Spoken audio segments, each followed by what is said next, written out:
Toutes les frontières ivoiriennes, les villes et villages sont sous haute surveillance. Les bureaux de vote le seront ce dimanche matin, rassure le ministre auprès du président de la République chargé de la Défense, Paul Kofi Kofi. Il s'agit de déployer environ 30 000 hommes. Ils seront positionnés au niveau des lieux des bureaux de vote, mais aussi au niveau des postes d'observation que nous mettons en place sur l'ensemble du territoire. Et ces 30 000 hommes seront accompagnés par les effectifs de l'ONU ici présents.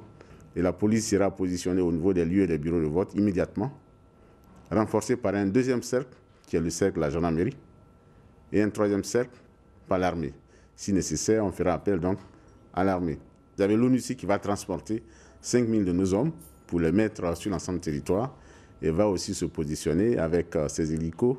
Et l'ICORN se met aussi en appoint si nécessaire. Tirant les leçons des dernières élections à l'ouest du pays, le ministre Paul Kofi Kofi indique qu'un dispositif sécuritaire spécial a été mis en place. Le bataillon de l'ouest a été renforcé.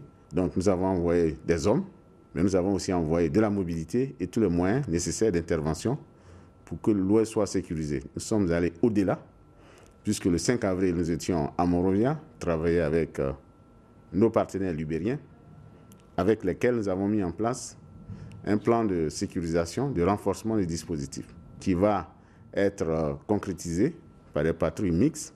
Paul Kofi Kofi invite les populations, les forces de l'ordre et les candidats à un comportement citoyen. Donc nous demandons aux candidats d'être fair-play, aux populations qui vont aller voter. Donc nous vous demandons d'être non seulement fair-play, mais d'avoir le sens de la mesure, d'être calme dans les lieux des bureaux de vote. Attendez votre tour pour voter. Le matin, ne posez pas de barricades. Quand vous n'êtes pas content, ne déchirez pas les fiches. N'emportez pas les urnes. N'agressez pas les forces de l'ordre. Nos hommes ne doivent pas se mêler de la politique. Cela veut dire qu'ils ne doivent pas exprimer leurs intentions politiques en se mettant de façon visible derrière les candidats ou dans les lieux ou des bureaux de vote, faire usage de leurs armes, ou alors intimider des électeurs pour les empêcher d'aller voter. Objectif, parvenir à des élections libres, transparentes et apaisées.